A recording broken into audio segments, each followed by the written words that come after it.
and I'm here with Tracey. Hello. And we are super excited about this upcoming full moon in Pisces. So we want to talk you through a little bit what this full moon will bring for you, what are good exercises, questions, and so forth to be asking yourself right now.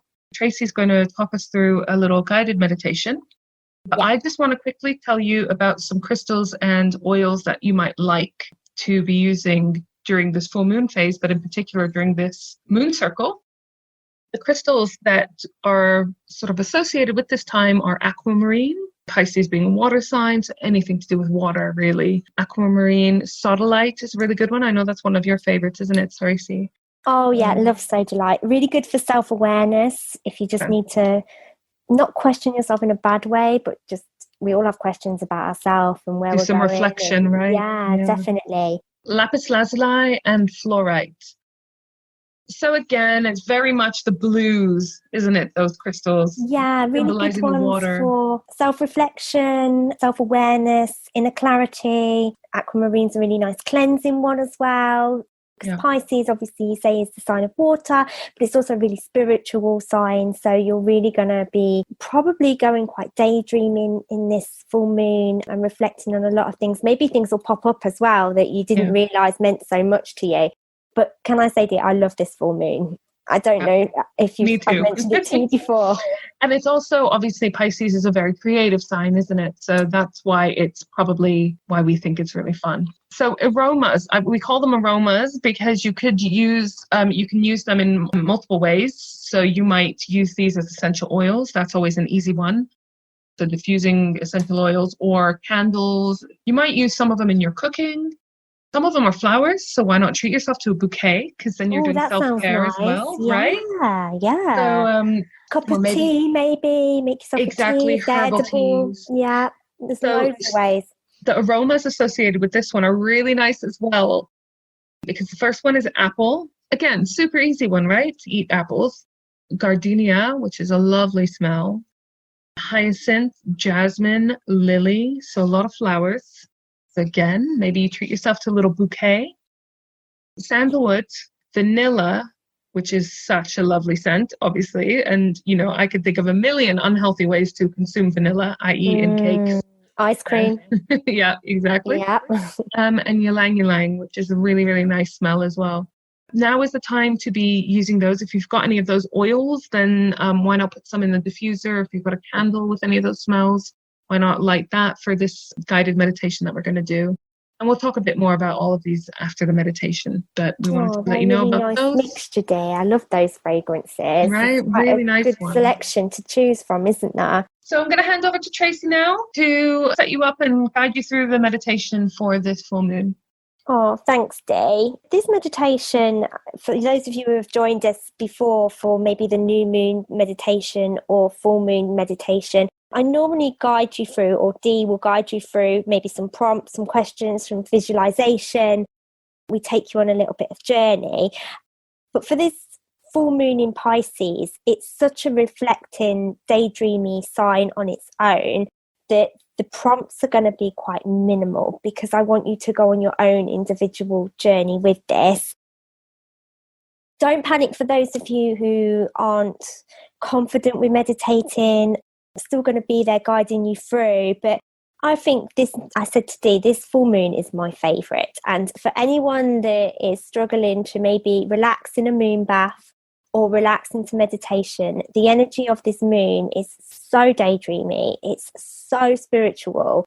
It is so watery that even those of you that may struggle to find yourself in that really meditative state, this is a good one to try. And I think it's important to remember that meditation takes many different forms, doesn't it? And it's also something that you can practice and get better at. Yeah. So, this idea that you have to be able to sit there for half an hour without having a single thought, it's rare that people can achieve that. And this is why we like to do, guided or part guided meditations. There's just something about this full moon in Pisces energy, particularly if you're an earth sign or a water sign. It sits very well and it's very good at releasing a lot of your subconscious. So let's use this time to really tap in deep into those thoughts that maybe we've pushed back, see what pops up for you.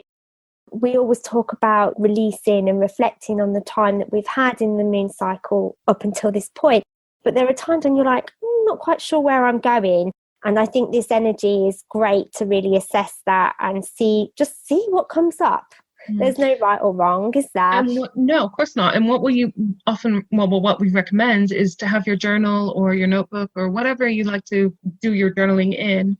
Have it nearby, because if you have a thought that you are kind of focusing on in your meditation because you don't want to forget it, it can be really handy just to write it down, jot it down, and then you can sort of move on or let it go. We'll try and guide through releasing some of the everyday thoughts, because I really hope that this time and this energy will help you tap into more of a subconscious level, which is what Pisces is, very spiritual. Get yourself comfortable, get yourself into your lovely sacred space. Grab your crystals, maybe some of the recommended ones, or your aromas, and let's begin.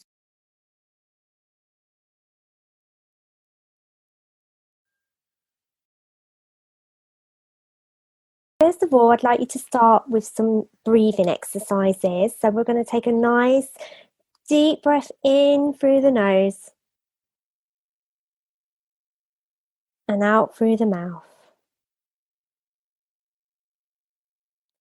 Breathe in through the nose and out through the mouth. Breathe in, watch your tummy rise as we take a really nice intake of breath. Fill those lungs with lots of air as your tummy rises and your diaphragm expands. And out through the mouth.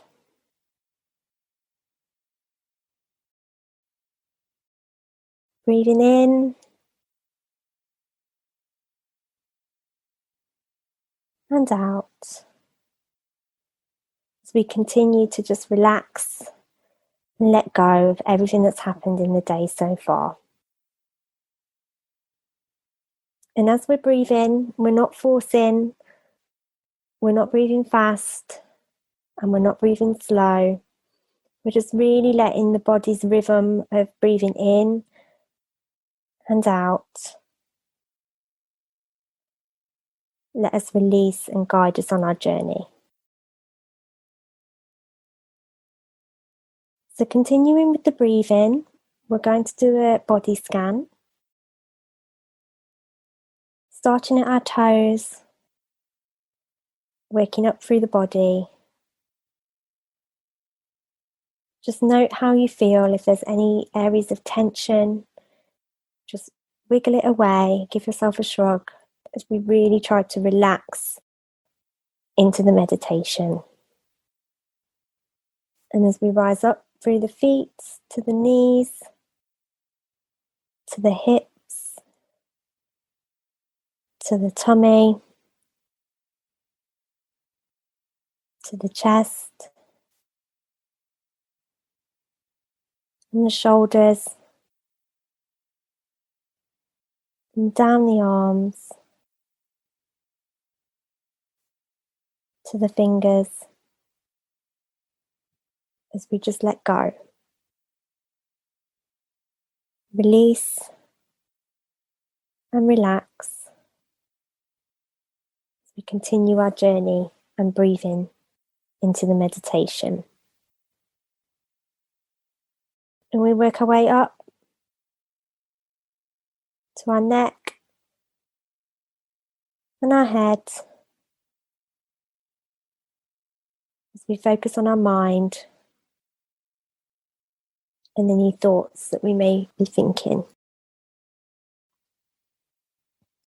I'm going to leave you for a minute just to focus on that breathing. Any thoughts that enter your mind, just let them go with a breath out as we just try to relax and release on our journey. Breathing in and out.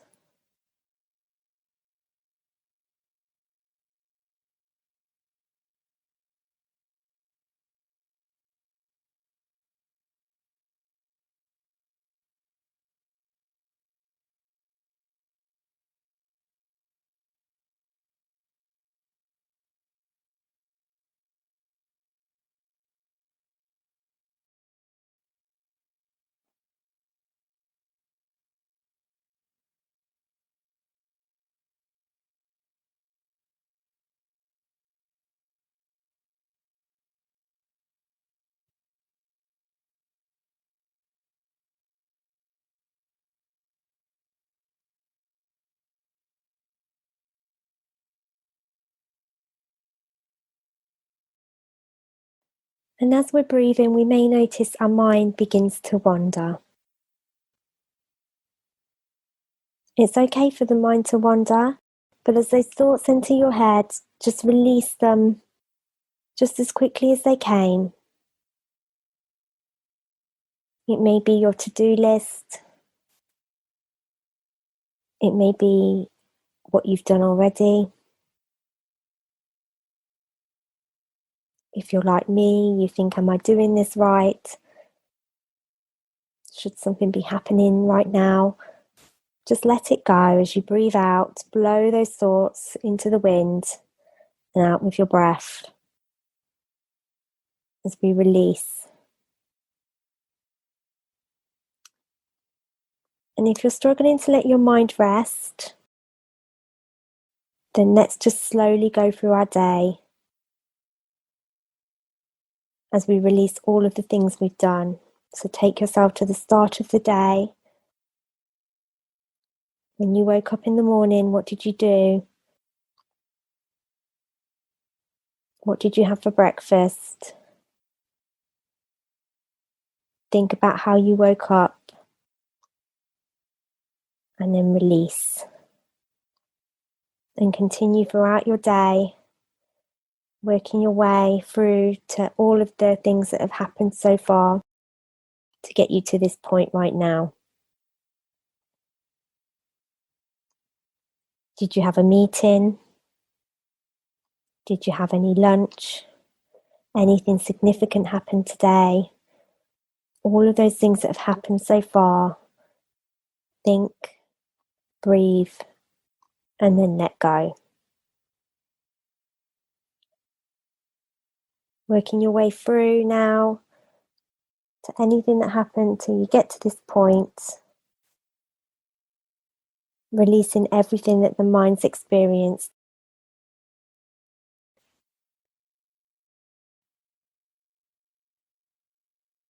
Let it enter and let it leave.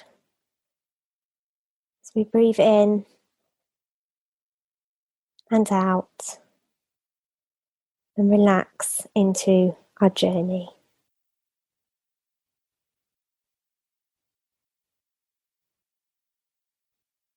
And now that our body's relaxed and our mind is hopefully getting there too, let's just use these next few minutes to focus on our breathing and see where our mind takes us.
And as we come back to the room, just start with a few more breaths as we slowly surface back to where we are, breathing in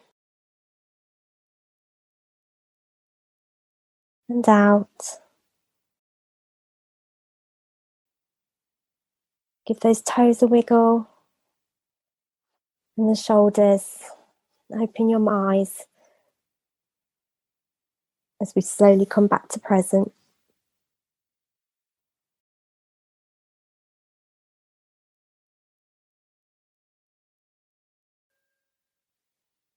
Thank you, everyone. I hope that helped guide you through what I describe as a free-for-all, a free reign meditation, really. Just remember the key words really for this moon are it's water, it's emotional, it's spiritual, it's creative, it's imaginative. And like I said, you probably heard me go on about this before, and I will still continue to go on about full moon in Pisces is the best full moon personally for me. And I think a lot of others will hopefully agree. You will find yourself in your moon bath in there for hours and it feels like minutes. It is a really great time to tap into that subconscious energy and see what you feel truly about something, rather than your brain clouding it with judgment. You touched on moon baths. If your full moon rituals involve water, this is a great one for it. So I love collecting moon water, which is just where you put some water out the night before the full moon in preferably like a glass vessel, like a bottle or something. And then I use that full moon water in my oil diffuser and sometimes just sprinkle into water like the plants. And so if anything came up for you during this meditation, jot it down in your journal. If it doesn't make sense to you right now, maybe you need to reflect on it a bit more, spend some time processing it. It's also time for forgiveness. Now that forgiveness applies to yourself as well as other people, doesn't it? So definitely. What are you grateful for and what do you need to forgive yourself or other people for and let go? It is also a very sensitive time, again, because it's very intuitive and very emotional. So just be aware of that you might be more sensitive. Use it for good. Don't use it for frustrations. Don't just be aware of it. This moon. No, just go with it. But this is why self-care is a really important thing at this point in time, because it's a creative time. And, a lot of your creative activities, they might leave you feeling a bit emotional. You're tapping into your creative side, your thoughts, your emotions, rather than your logic. So that can also leave you feeling a bit more vulnerable, as well as the fact that you're being a bit more intuitive and you're more sensitive. So it is a time for feeling vulnerable and a little bit insecure. And so that's why it's also a really important time to bolster up your defenses, whatever that might mean for you, your crystals, your oils, your self-care practices. Make sure that you are doing all those things right now to help protect against the fact that you are feeling vulnerable at this point. So I've got 3 questions. This fact sheet on full moon in Pisces is on the website as well. So the 3 questions. So question 1, is there a creative hobby that I've always wanted to start? So obviously, with it being a creative moon, my personal favorite hobby is cross-stitching, alternative cross-stitching. So most of my cross-stitches have swear words in them. But it's like fairly cheap hobby to start. And what I love about it is that you can be good at it right from the start. It's not something that takes a long time to sort of perfect before you start producing things that look decent. So I really recommend cross-stitching if you're looking for an easy, fairly cheap hobby to sort of start up. I have a really cool cross-stitch book called 99 Problems, but a Stitch Ain't One. Oh my God, I love it. So it's not quite the cross-stitching that my grandmother used to do, but there's just something really sort of soothing. This is a good question to ask. Question 2, have I been blind to something right in front of my face? We talked a little bit about it in the context of grudges, but is there any other emotion you've been repressing, consciously or unconsciously? Have you got feelings for people that you've not really acknowledged, or for something you have to do? Are you reluctant about something coming up? Are you excited? Have a proper think about what you're really feeling, not what you should be feeling about something. The final question, which we touched on, because you're doing all these things, these creative activities, this self-reflection about how you're really feeling, because you're so much more intuitive right now, sensitive, vulnerable, the question is, are you practicing enough self-care? Oh, that's a good one. So whatever you're doing, whatever you do to bolster up your defenses, whether it is having a lot of alone time, whether it's doing meditations like this, whether it's having your daily walk or going for your exercise or spending time baking or cross-stitching, whatever it is that you do that makes you relax, releases the stress, improves your self-worth. I'm worthy enough to treat myself, to self-care. It's a really important message to tell yourself that you deserve it. And things that improve your self-worth can really help improve your self-confidence. And, you know, the knock-on effect is amazing, as is the negative knock-on effect if we don't do enough of the self-care. Now is an important time to really think about your self-care. And maybe you can combine some of these points. Like maybe you can think of a new creative way to practice self-care, you know? Oh, yes, that's your creative hobby is definitely a self-care, part of your self-care regime, isn't it? It is. It's your downtime. It is. Yeah. I'm going to tell you about a couple of the organs, body parts that are affected by this phase. And we've said before, haven't we, that if you do this for every full moon, there are 12, sometimes 13 of them a year. If you do it for every single one and check up, by the time the year's through, you've done a full body MOT. Full body MOT, exactly. So really worthwhile to just spend some time thinking about these organs, these body parts, and whether or not you have any issues with them. Now is a good time to get them looked at. So this full moon, the body parts to take care of and to sort of reflect on and take action on if you have any issues is the feet and melatonin, which is that the pigment in your skin? Yeah, but it's also, so I'm not going to go too much into the science because I don't know it. But melatonin is also somehow linked to sleep. So if you have bad sleep patterns, melatonin can really, really help. So you can buy melatonin, like gummy bears and melatonin tablets. Yeah. So we talked already about the aromas: apple, gardenia, hyacinth, jasmine, lily, sandalwood, vanilla, and ylang ylang. Those are just suggestions. So please feel free to use anything that calls to you, anything that you particularly want to use. That's fine, obviously. And because it's a really nice watery time, they are amazing to put in your bath. So if you've got any of those oils, then drop a couple of them in your moon bath. If you have any of those flowers, you can use the petals in your bath. If you want to treat yourself, then you can have a little look at like bath bombs with any of those ingredients or a combination. So yeah, there's loads of ways that you can incorporate those smells into your rituals during this moon phase. Moving on to the element of this sort of moon phase, it won't surprise you that the element is water. So it means that it's a very fluid, emotional time. We've talked about this already. Intuitive, sensitive, very nurturing and sensual time, and a very compassionate time. And again, that's probably linked because we're so in touch with our emotions, or it's a good time to be in touch with your emotions.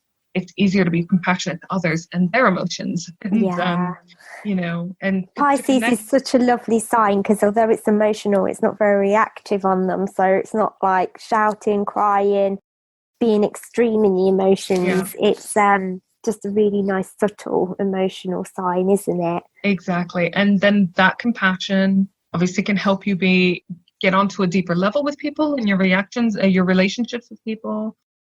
That's why it's a sensual time, because you're able to be more intimate with people. If you read tarot, if that is your thing or one of your things, the suit of cards that are linked to the element of this time is the cups. So if you're doing any reading, pay attention if there are cups that come up. But also, if there are no cups that come up, if you do a reading and absolutely no cups, then that is something to make note of at this time as well. We talked about the crystals as well, the aquamarine, sodalite, lapis lazuli, fluorite, very bluey, greeny feel to them. So, you know, obviously linking back to that water sign and that very fluid feeling. But again, feel free to use any crystals that you ever want to use ever. Go to the ones you're drawn to, huh? Exactly. That selection is so nice though for clarity and cleansing, and I think it's a lovely selection. And fluorite, it's not one that pops up that often. It's good for concentration, it's good for confidence, but it's also good, like we've talked before, amethyst is a good neutralizer of absorbing energy or giving out where it's needed. That also has the same effect. So quite similar in amethyst, sort of balancing energy. Lovely. That sounds amazing. And the other thing to say is that clear quartz, always a good one to have in your, in your wheelhouse, in your crystal wheelhouse, because you can use it as a substitute for any crystals. Yeah. So it's just a lovely all-rounder and an amplifier as well. Exactly. It's supposed to amplify Yeah. So if you're wondering, where can I start with crystals? Clear quartz is a great one. I have got an affirmation that I want to give you for this time. Oh, and again, it's just a suggestion. So make a note of it if you like it, and feel free to tweak it so that it is more personal to you if this one doesn't feel like it's sitting 100% with you. The affirmation for this point in time is, I am filled with compassion and forgiveness. Oh. So that is relating to this time of being super emotional, intuitive, spiritual, and that making you able to be more compassionate. And the full moon is obviously a perfect time for forgiveness. So it's a really good time to understand others more, understand yourself more. The compassion can also be directed at yourself. It's a really lovely one to have. Write it down, have it on your work board, have it in your purse. So I am filled with compassion and forgiveness. Oh, I think that's a really good reminder. Yeah. We can forgive. Just don't feed your monsters. I've talked about this before. Yeah. And also, you might be thinking, what do I do with an affirmation? What do I even do with this sentence? That is up to you. There's lots of different things you can do. What I do sometimes when I feel like I need it, when I'm in dire need of affirming myself, is I will set an alarm at different times throughout the day. And you know how you can label your alarms? You can name your alarms on your phone really easily. Oh, yeah. So I will label it with the affirmation. So basically your phone rings and the affirmation pops up. Oh, and it tells you something nice. Yeah, and so that's a good time to just remind myself of that affirmation. You can put it in your to-do list. You can write it in your diary, or, have it as a screensaver on your computer. Exactly. You can have it on a Post-it in your bathroom mirror and just tell yourself it a couple of times in the morning when you're brushing your teeth, Lots of different ways that you can incorporate affirmations. Our own voice is the voice that we hear most often. And so if you allow that voice to be mainly negative, especially towards yourself, directed at yourself, you start feeling that, and you start acting like that. Whereas if you allow yourself to be a bit more positive and tell yourself you're going to have a good day, wake up and say, today is going to be amazing. I'm going to sell lots of things and I'm going to meet lots of lovely people, and you will. Yeah. Tell yourself you're going to, today it's raining and it's not going to be very busy and it's going to be just a rubbish day, and it will be a rubbish day. Yeah, because then you focus on all of those little things that are annoying you. And whereas if you're in a positive mindset, you wouldn't even notice those things. But because you're in a negative mindset, you notice them and you fixate on them and you blow them out of proportion.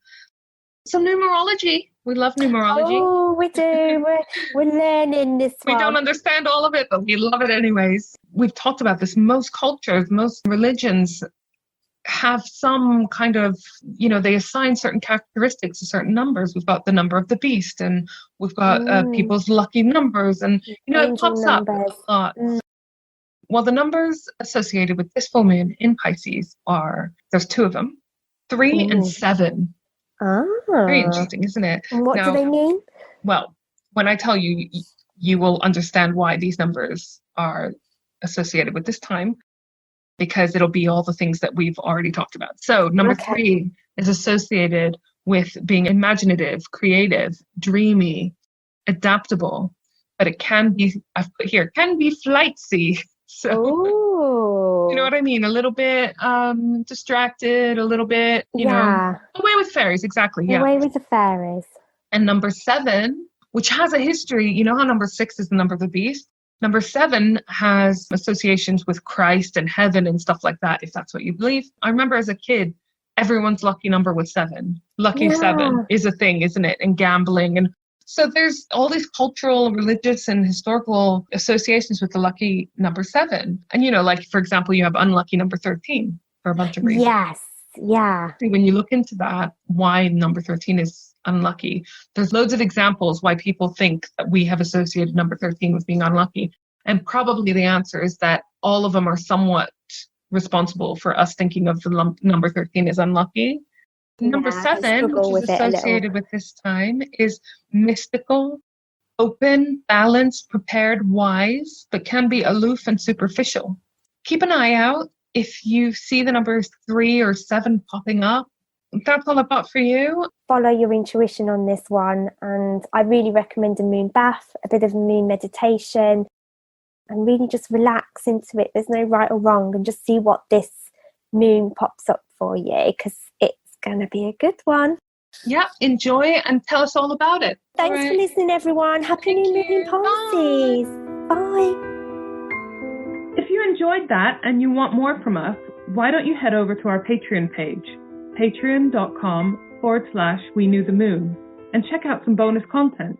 Also, if you want to stay up to date, you can follow us on our Facebook page at we.knew.the.moon. If you could leave us a review on our Facebook page, that would mean a lot. Our Instagram handle is the same as our Facebook, at we.knew.the.moon. We are on Twitter at We Knew the Moon 1, and we are also on Pinterest. Just search for We Knew the Moon. Finally, if you want lots more fun, moon info, and all things spiritual, plus our lovely shop, please visit our website, weknewthemoon.co.uk.